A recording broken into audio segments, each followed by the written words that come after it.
Merci. En question principale, je reconnais maintenant le député de Marquette. Madame la présidente, hier, j'ai interpellé la ministre du Sport face à des coupures qui affectent directement nos jeunes sportives et sportifs dont elle a la responsabilité. J'aurais aimé entendre de sa bouche des solutions pour remédier à la situation, mais surtout de rassurer les parents qui devront encore une fois mettre la main dans leur poche. Malheureusement, c'était silence radio. Nous sommes en pleine commission spéciale sur l'impact des écrans chez les jeunes et on limite l'accès aux installations sportives. Ça n'est rien comprendre, Madame la présidente. Depuis quand couper dans les activités sportives va aider nos jeunes dans la réussite scolaire? Depuis quand couper l'accès aux plateaux sportifs va aider les parents à combattre l'isolement?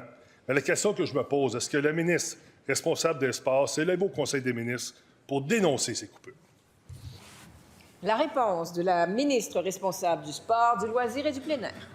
Oui, merci, Madame la présidente. Bien, une chose qui est importante à dire dans ce contexte-là, dans cette situation-là, c'est que partout au Québec, avec tous les centres de services scolaires et toutes les municipalités, il existe des ententes de partage d'infrastructures. Donc, partout au Québec, ça existe. Maintenant, il y a 11 centres de services scolaires dont les centres de services scolaires de l'île de Montréal, qui avaient une compensation pour l'utilisation des plateaux sportifs. Donc, 11 centres de services scolaires sur 74, si je ne m'abuse, sur 72 centres de services scolaires. Donc, partout au Québec, il y a un partage d'infrastructures entre les centres de services et les municipalités. Alors, je ne comprends pas pourquoi ça ne peut pas marcher sur l'île de Montréal, ça fonctionne partout ailleurs.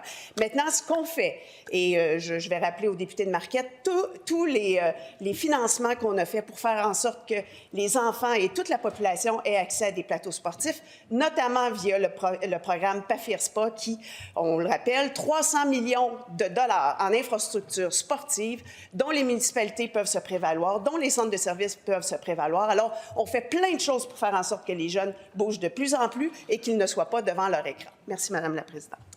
Première complémentaire. Madame la présidente, à l'intérieur de cette Assemblée, je mène le combat depuis le début sur l'obésité, la sédentarité, les problèmes d'anxiété, les problèmes de santé mentale, le vapotage chez nos jeunes et j'en passe, Madame la présidente. Je demande de l'aide. Madame la présidente, je ne veux plus voir nos jeunes devant des écrans au lieu de bouger. Ce que je demande, c'est l'accès aux installations sportives de nos écoles sans aucune contrainte, incluant les 11 que la ministre vient de mentionner. Est-ce que le ministre va envoyer immédiatement une directive en ce sens?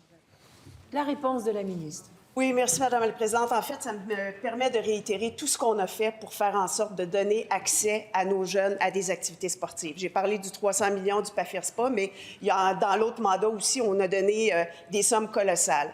Je parle aussi de l'heure de parascolaire gratuite pour tous les élèves du secondaire. Donc, 1 heure d'activité parascolaire qui, dans la grande majorité des cas, ce sont des activités sportives. Je parle aussi de l'argent qu'on donne aux parents pour les programmes particuliers, donc 300 $ qui sont remis aux parents pour faire en sorte qu'il y ait plus de jeunes qui s'inscrivent dans les programmes particuliers. Et encore une fois, ce sont des programmes souvent sportifs. Je parle aussi des récréations de 20 minutes par jour, en fait, les 2 fois 20 minutes qu'on a mis en place pour que les enfants au primaire... Complémentaire. Madame la présidente, je veux voir tout le monde dans nos gymnases. Je veux que nos Québécois soient actifs, sans contrainte. Je veux les associations sportives également attendent que la ministre les défende. C'est elle, leur ministre. Ils veulent que leur ministre se lève ici et demande clairement au centre de services scolaires, qu'elle a nommé tantôt les 11, là, concernés, de reculer sur cette directive. Va-t-elle avoir le courage de le faire immédiatement ici aujourd'hui? Là? Les associations la regardent. La ministre. Oui, bien, je voudrais juste recadrer un petit peu. Il n'y a pas de directive qui a été envoyée, mais je rappelle aux députés de Marquette que partout, dans les autres municipalités, il y a des ententes entre les centres de services scolaires et les municipalités. Alors, plutôt que de se lever dans la Chambre puis de dire « ça n'a pas de bon sens, les centres de services scolaires ne donnent pas accès », je l'invite à aller dans la Ville de Montréal, entre autres, pour dire « pouvez-vous compenser l'utilisation des infrastructures que vous prenez? » Alors, nous, on continue de travailler pour donner accès aux plateaux sportifs, pour donner des opportunités pour bouger. On va continuer.